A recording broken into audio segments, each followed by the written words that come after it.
All right. Hi, everybody.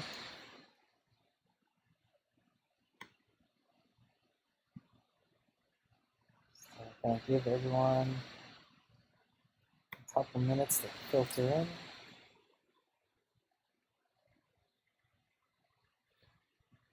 Going to do a quick sound check. Can you all hear me okay?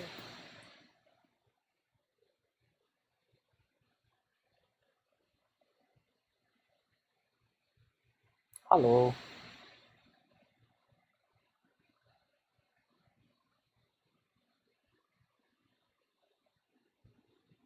Sound, okay, good. Yeah.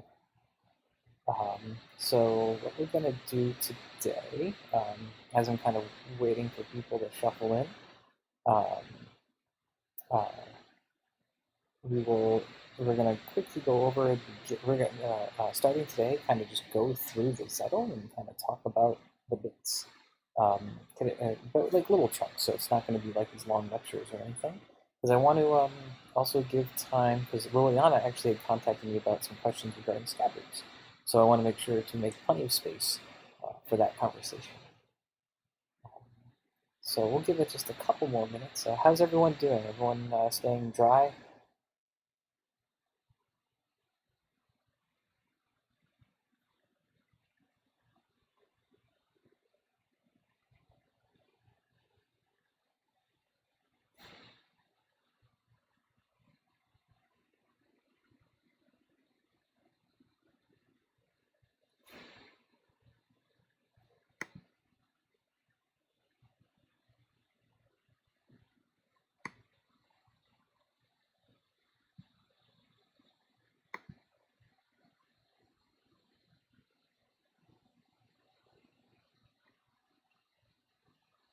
Yeah, this neighborhood is also pretty crazy with down branches and things. So, the power has been going off and on in my apartment all day, which has been fun. All right, so probably looks like we're going to have a kind of a small turnout today. Probably partially due to last week. We didn't. Oh yeah. So did anyone actually for last week? Did anyone get to watch Kimmy's presentation about training with disability in Hema?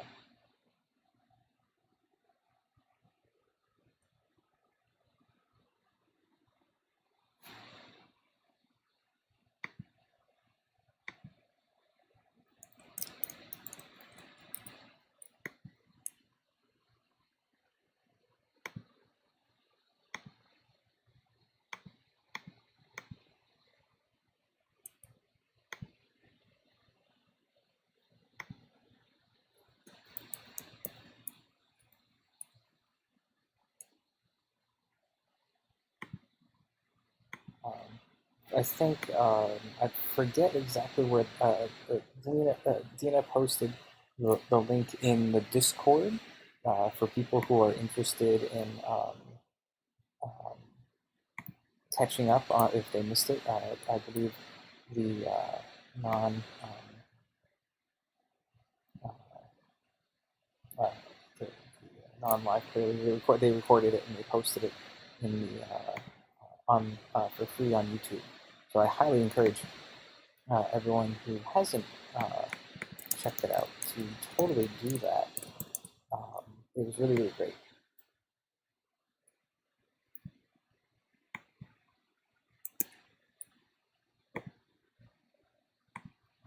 A lot of things I had um, thought of, new ways of thinking about things I already kind of knew, and then also some really great things, really great new ways of looking at some topics that I hadn't even quite thought of yet. So I think everyone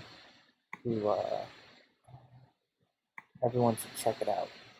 I think it's definitely good for everyone.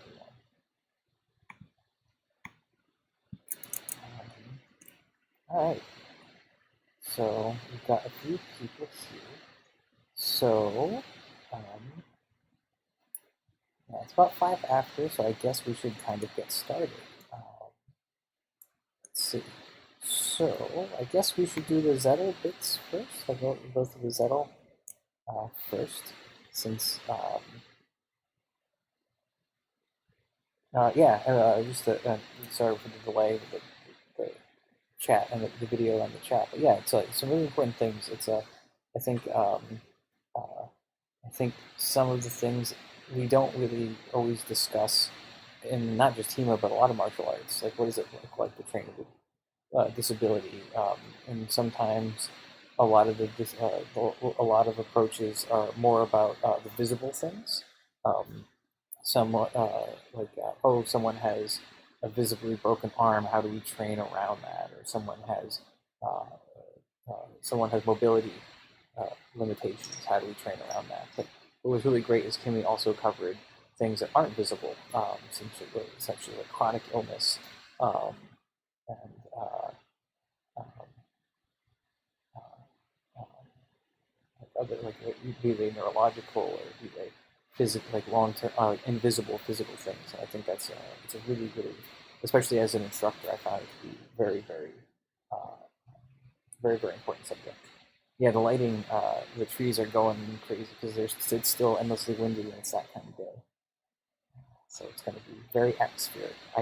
People would pay a lot of money for this lighting effect.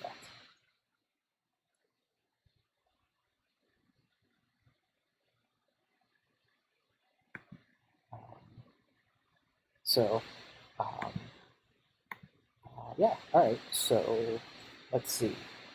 This, so let's see. Before we begin, did anyone get to check out last week's class? I know that we had some streaming issues. I feel bad because Tristan, we couldn't actually connect to like Zoom or essentially the internet. Um, um, but did anyone get a chance to check out the YouTube video or that we posted of the class? And if so, do you have any questions?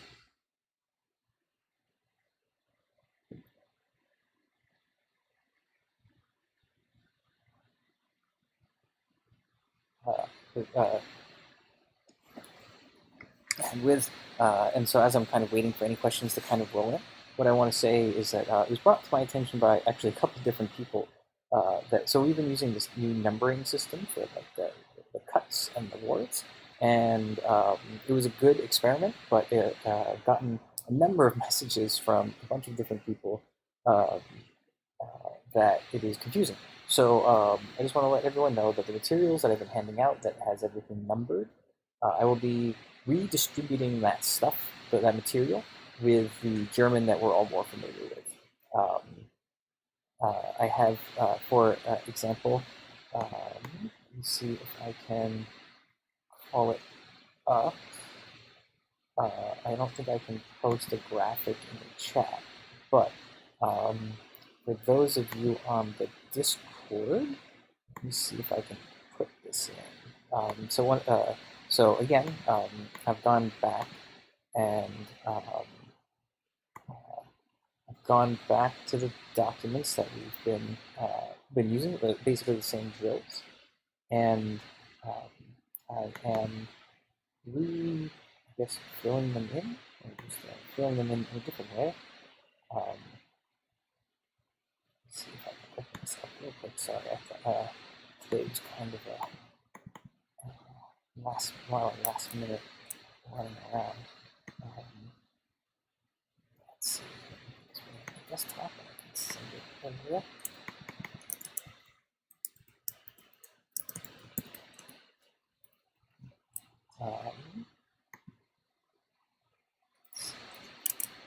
I'm going to drop it into Discord now. For those of you in the Discord, if you're not in the Discord, I will find a way to release this later.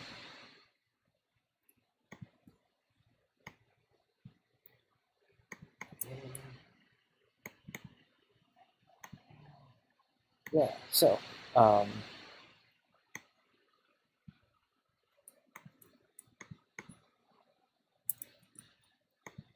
so one of the things, if you get a chance, actually, I think I can throw this up on the screen. 1 second.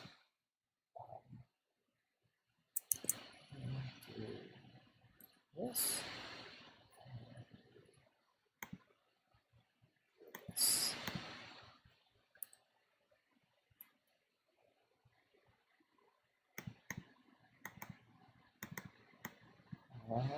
Here we go.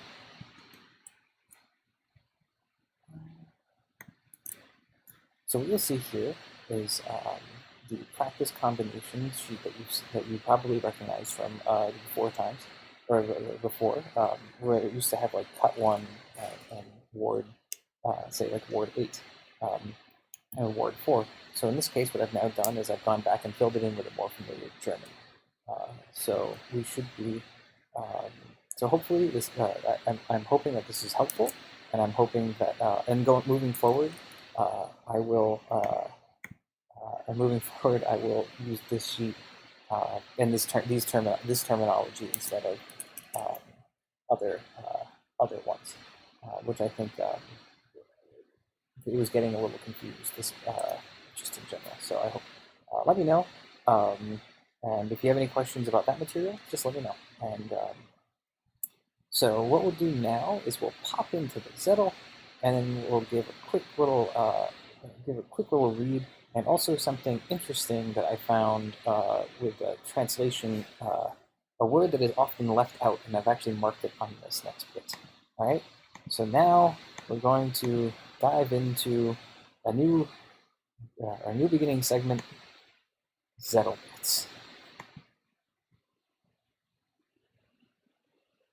In this segment, in which we are going to deconstruct, well, I wouldn't say deconstruct, but go through parts of the Zettel, and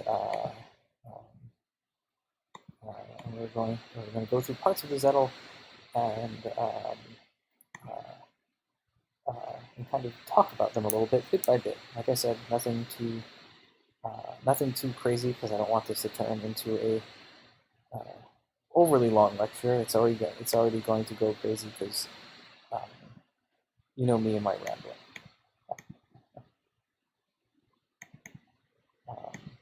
So, all right. So, without further comment, without further delay, let's dive into it, shall we? Zettel bits. I promise next time there'll be a fun sound. I'm going to try to make a graphics package for it. I'm really going to lean into the vaporwave video game aesthetic here. I think we're doing well by it. So what we have here is text from Derek Hagedorn's Udelu book, the Udelu book that we have been using as our primary source. I think it's between this and also St. George's name, Tolver's translation of the von Benzig manuscript is quite good too. And so we might bounce it back and forth between these two. Here starts a good common teaching of the longsword, but there is also much good and hidden art contained within. If you want to see the art, start left and go right with striking, and left with right if you want to fence. Well, originally it says strongly. I believe the way the word, the translation is actually forgetting the word measure here, but we'll get back to that. If you want to fence strongly. The first lesson of the longsword is that you shall first learn to strike correctly, and secondly, that you want to fence strongly. So hear this: if you remain with your left foot forward and strike from your right, then the strike is wrong and unjust, because the right side remains behind. Therefore, the strike becomes too short and cannot have its correct way to the right side.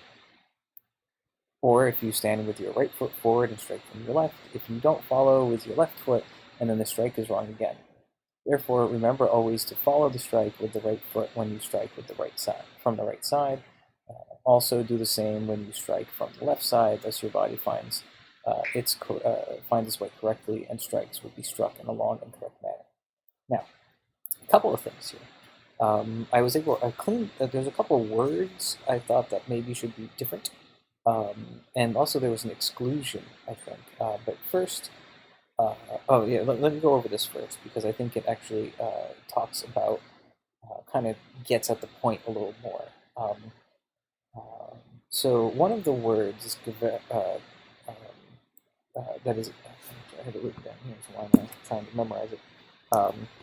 So the original German is "Ob du stark gerist vechten," which is more commonly translated as like "if you want to fence strongly," but the word that seems to be left out is "gewert," uh, um, and the kind of, though is often translated as unjust, it also can mean unbalanced or weighted, or like about balance. It has to do with balancing and weight, um, like the balancing of the just balancing of, say, like two objects of weight. And so I think what they're kind of talking about to a certain degree here, and I think it lends a lot of credibility to say the idea that what they're talking about here is, yes, it's about the reach of the sword when striking. Um, a lot of times this is interpreted just as like a lesson on footwork, which I don't, it's only partially true. I think a lot of what they're talking about here is reach. There is some secondary messages about the idea of not cutting over your leading leg, though I'm not fully in belief that that is always a problem, depending on your skill level, right? There are some advanced cutting techniques that require you to cut over your leading leg, um, but it has to do with reach. And one of the ways you can really see this, and maybe on Friday when I have sword in hand and hopefully better internet, I can show an example of how this works, which is if you say are, let's say you move into ox on the right side, uh, and your left foot is forward, and you try to thrust, there's only so much, uh, you're going to have a shorter reach than, say, if I step forward with my right foot. It's just how all the stuff is contained with body mechanics. And you'll be more structurally sound if, say, you're an ox and you step forward, ox on the right side, you step forward. You're going to be more structurally sound than if you try to make up that distance through leaning and things. So there's a lot to unpack here, right? Um, Including keeping your keeping posture and stability in that posture. But it's also telling you to follow through with your strikes, right? Um, and let's see, and also because I think a big part of that is measure. A lot of people really focus on the idea of strength, um, and we see that a lot with people trying to say hit as hard as, cut. You're supposed to cut as hard as you can. But when they say strike here, they're not just talking about cuts; they're talking about thrusts and slices as well. Um, so, and like the idea of committing. When they say do it with strength, they want to make sure that you're committing to a thing. This is something that Lara Tristan always talks about, is the idea of if you do something, don't do it willy-nilly. Like, make sure that you, even if you're doing a drill practice where you're supposed to lose something, you should do something intentfully, maybe not at full power. Um, and so, uh, um, and that word measure also means it's like having control of distance, right? It's something I've been gearing up to talk to a little bit more about in the KDF concept. I know other systems um, have more to say about distance and fighting, but I think that it is all apparent. I think it is all in KDF, um, as I've kind of talked about before, and we'll address again when we get to those sections of the settle. But making sure that you are both first individually balanced before, as you come to the fight, as you come to the Zufechter and the precipice of the Zufechter, um, uh, you are in balance, and even when you strike, that you are not falling over. You are grounded.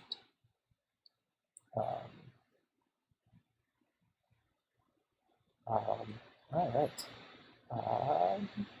Yeah, so I'm trying to think, and the same thing with the opposite side. And so, if you want, if this is something you can practice or experiment with at home, a good way to see how this is affected by your body mechanics is to grab your sword. You don't have to have high ceilings for this, and put something on the wall so you don't scuff it.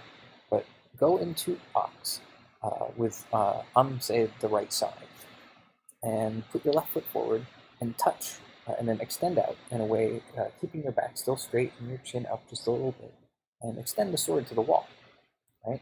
And not overextension, making sure your back is straight and your arms aren't not tight, and see where the sword lands. And from there, I want you to, do this with your right foot forward, and so that way you're meeting it at full extension with your right foot forward. Now, what I want you to do is switch your feet, not taking a step, but put your left foot where your right foot is on the same horizontal line. Take a step back with your right foot, and you can see that you're going to be, your sword tip is actually going to back away a couple inches. And to make up that distance, you have to lean in. You have to kind of do this, something that is apparent in later text, lean to make up that space. But it is an interesting way of kind of seeing that. And you can do the same with like a very small, like a cut. See what does that cut look like when your right foot is forward, and then switch your feet, making sure that your feet, again, on the same horizontal line. One is behind the other. And notice notice how much shorter that cut is. It might seem like very obvious mechanics to us now, but I'm certain that it most certainly is something that would have been recorded. In fact, it's actually good information for beginners to know now, and it's also always a good reminder for even advanced practitioners to remember these things and also to practice these basics. And it's additionally considerations when we do a lot of our techniques. So that is the conclusion of the first bit of saddle bits.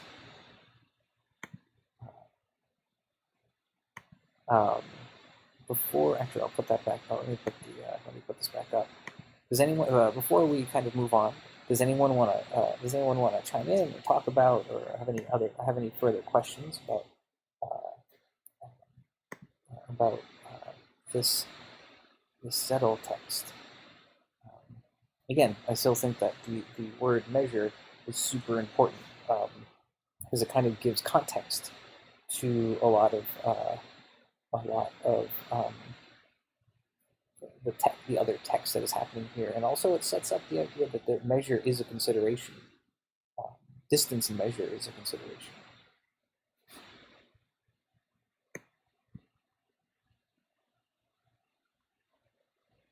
All right, so I'm just going to give a brief pause before we just to let some questions roll in. Just as filler, I highly recommend folks pick up, if you haven't already, if you're looking for something to read, pick up your copy of the Read Away. It is really great. This is my favorite translation. I think there's a paperback version of it now. Purple Heart carries it, so check out woodenswords.com. It's always good to give them business. They are open and shipping right now.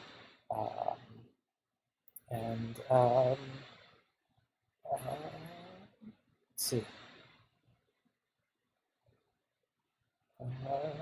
Yeah, a couple other. I'll come up with some other book recommendations. I'll try to put together like a little reading list and put that on the blog. So, last call for questions or insights or opinions.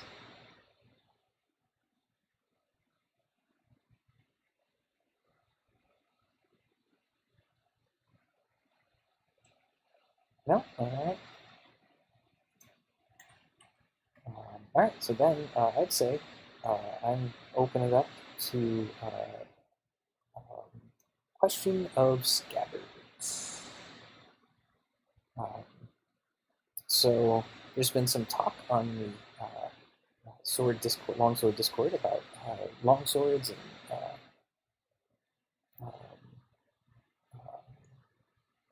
longswords and just Hema and scabbards kind of thing. And so, I think this implies that general lesson understanding of body mechanics and whatever time it was. So Joe asks, do you think this implies a general lesser understanding of body mechanics in whatever time this was? I don't know. I'm not. I don't want to like judge the people of the period's understanding of these things. based just on the text because I like feels like a lot of assumptions. Because I don't have a degree in medieval history, or and really I don't have an exactly clear picture of what their science was aside from like maybe some like a little bit of their the great philosopher kind of some philosophy. Um, it might have just been like a way of looking at uh, a way to explain things. I think a lot of the text of the Zettel is attempting to give you demonstrations of concepts, and that they were probably again a lot of these folks were probably very good fencers. Maybe not always the best writers of the time, or maybe were, but also language. If you look at how things were talked about at the time, if you've ever tried to read a medieval piece of literature, it's written differently. It's just completely written differently. Things are overly explained because writing was reading and writing was a much more exclusive group.